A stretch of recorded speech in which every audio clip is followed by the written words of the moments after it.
quero te ajudar a aproveitar melhor a leitura do livro A Bruxa Salomé. Com crianças pequenas, a gente sempre começa falando da capa, da lombada, essa lombada aqui é bem fininha, e da contracapa. E depois a gente vai falar do título, do autor, do ilustrador, e a gente vai abrir e falar das ilustrações primeiro. Eu quero ajudar vocês a explorar melhor a questão das ilustrações. O vocabulário a gente pode falar em outro vídeo, mas com crianças pequenas, as ilustrações são um pouco mais importantes do que o vocabulário. Por quê? É através das ilustrações que a gente educa a questão estética da criança, para que ela saiba dividir aquilo que é bom daquilo que é mal e aquilo que é belo daquilo que é feio, certo? Então aqui a gente tem na capa essa ilustração que vai se repetir no interior. É um livro da Audrey Wood e do Don Wood. A gente tem um carinho muito grande por eles dois, porque os livros deles são fantásticos. E eu vou te falar por quê. Esse livro foi publicado pela primeira vez em 1987. E é um livro que, primeiramente, a gente pode aprender sobre os dias da semana, já que cada criança tem o nome de um dia da semana. Nessa ilustração aqui, a gente pode perceber que o Don Wood vai usar muito amarelo, muito tom de amarelo durante todo o livro para falar das crianças. E ele vai usar um tom de azul para se referir à bruxa. O amarelo no cinema está ligado à loucura, à obsessão, e também está ligado ao amor terno, aquele amor mais delicado e à inocência. Então, ele acertou perfeitamente na escolha do amarelo para tudo que se refere à mãe e às crianças. Enquanto que, quando a bruxa se aproxima, vai predominando os tons de azul. Os tons de azul significam introspecção, né, que pode ser positiva ou negativa. E também significa a ação divina, ou representa a feitiçaria. Então, como é uma bruxa, ele vai pintando de azul. E tudo que se refere à bruxa. Então, aqui continua a predominância de amarelo. É um dia bem alegre. O vocabulário é um vocabulário complexo, vai ter diálogo. Não é um livro em letra bastão maiúscula, então, para quem está começando, é um pouco difícil, né? Tem essa página aqui que tem bastante respiro, bastante partes brancas. Isso aqui ajuda a descansar a vista. Então, segue 2 ilustrações bem cheias e um descanso. Excelente. Essa ilustração da mãe, para mim, é fantástica. Essa ilustração aqui, da mãe bem maior e em volta como uma moldura, as crianças e o teto da casa. E tudo aponta para a mãe e direciona o olhar para a mãe, que recebe também mais luz. Se fosse uma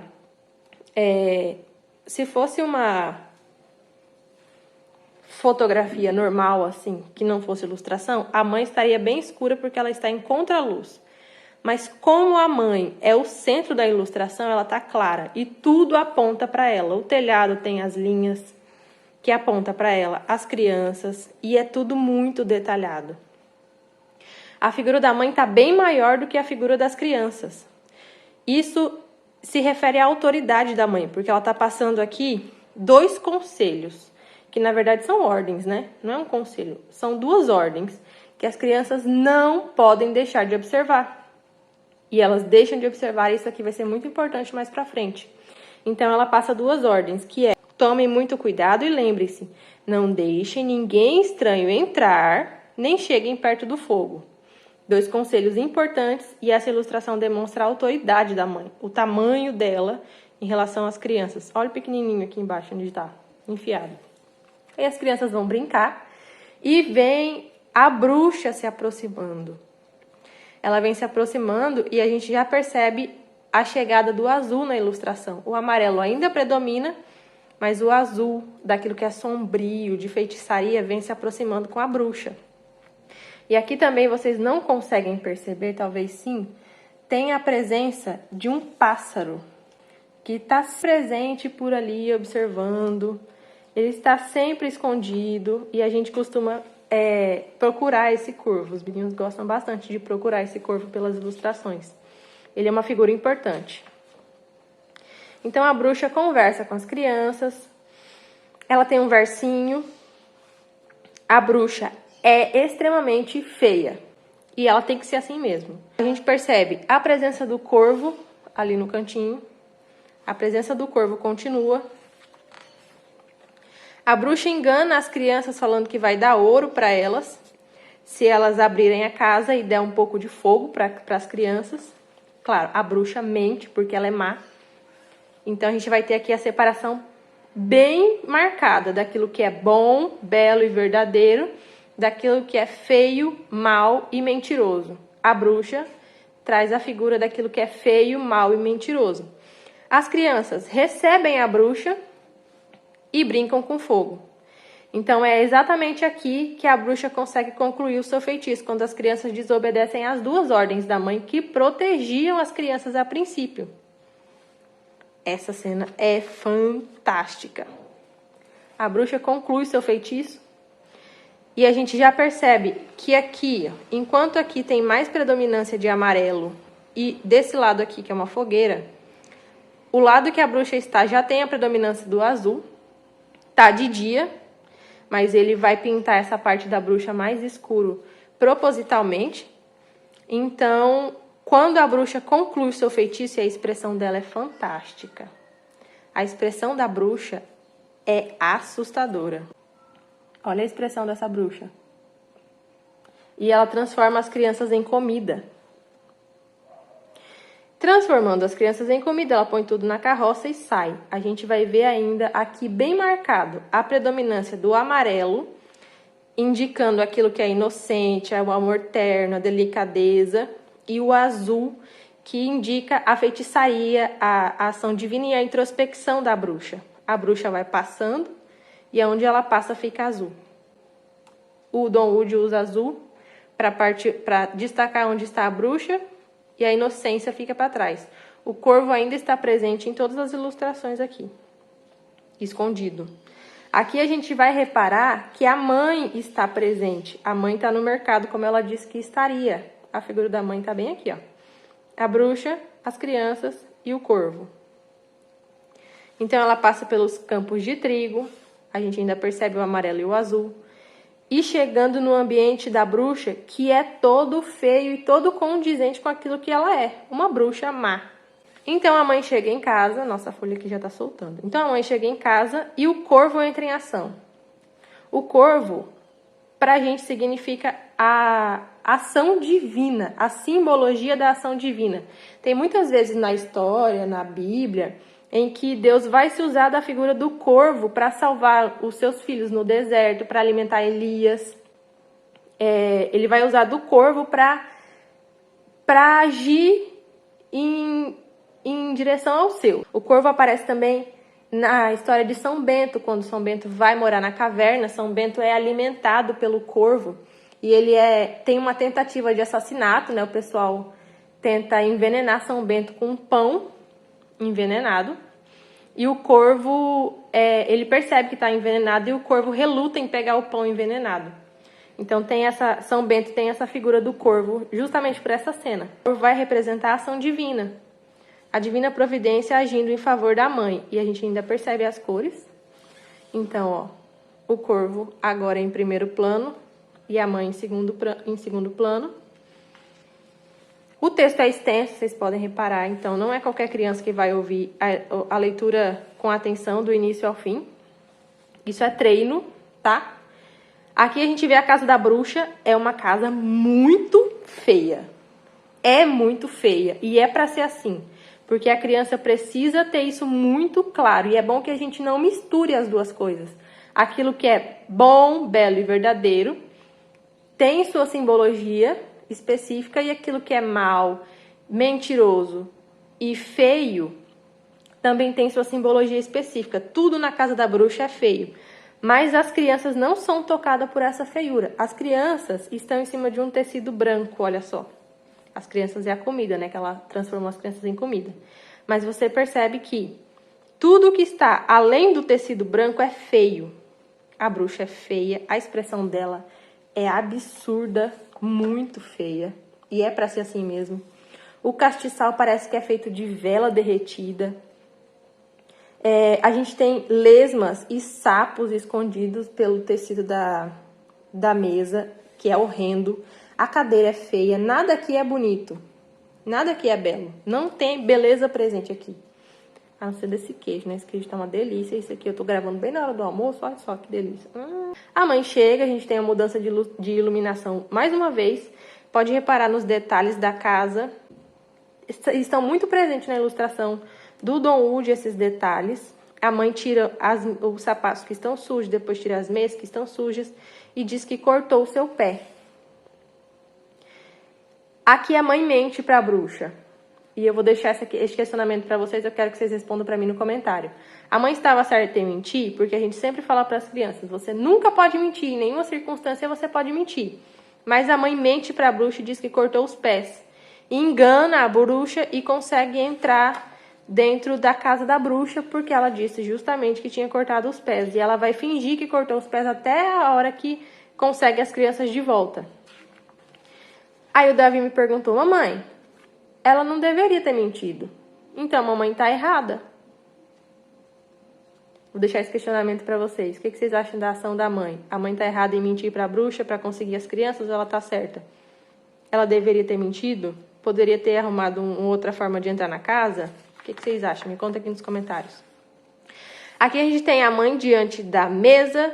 Tem uma pequena incidência de luz aqui em cima, que reflete na mesa e traz toda a atenção para cá.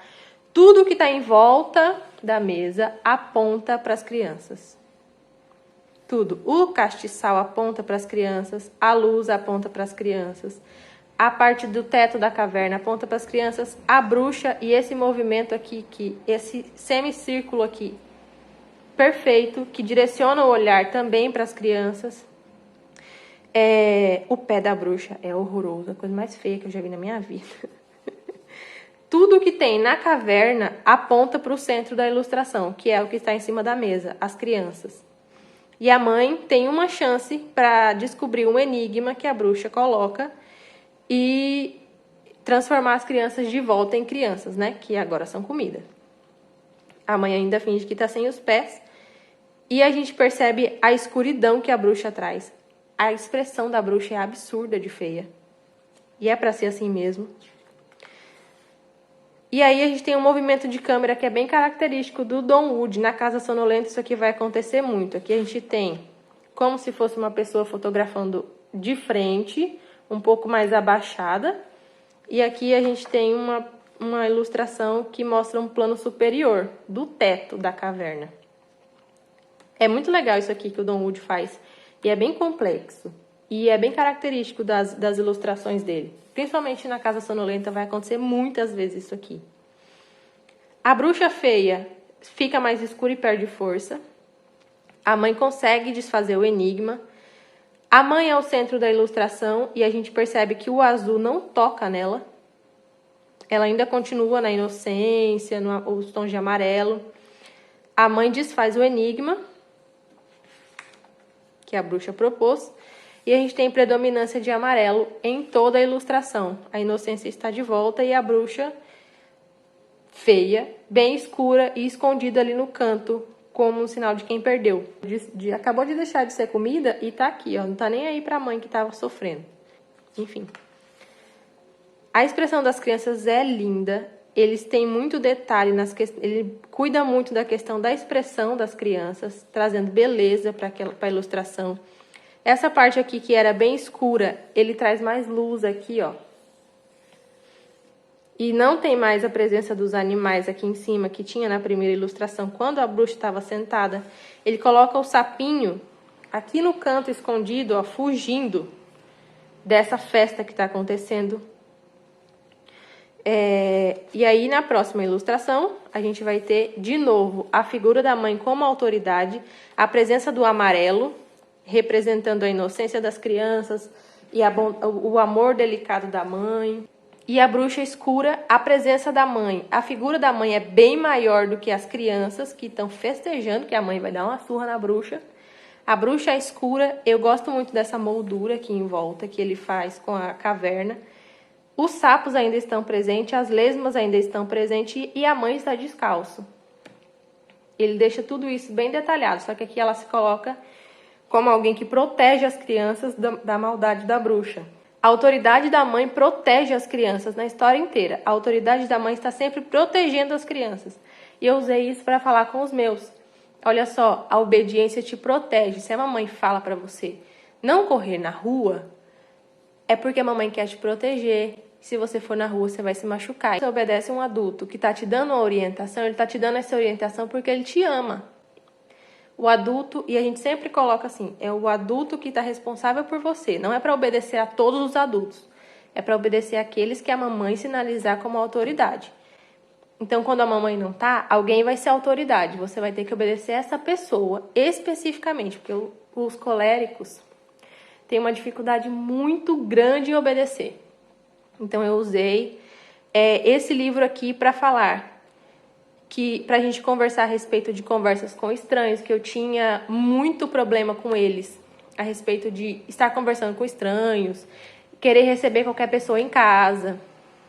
E eu consegui sanar esse problema com a bruxa Salomé, falando justamente dessa parte aqui, onde as crianças recebem a bruxa e desobedecem à mãe. As crianças recebem a bruxa e ela só pode fazer maldade com as crianças depois que elas desobedecem às 2 ordens que a mamãe deu. Então, a mãe, por ser autoridade, protege as crianças da bruxa má. E aí ela sai correndo atrás da bruxa. É legal ver que todos os personagens estão virados para a bruxa. Aqui, a inocência, a bondade prevaleceu, então não tem mais o azul. Aquele tom azul, ambiente azul estranho que a bruxa trazia consigo, não tem mais.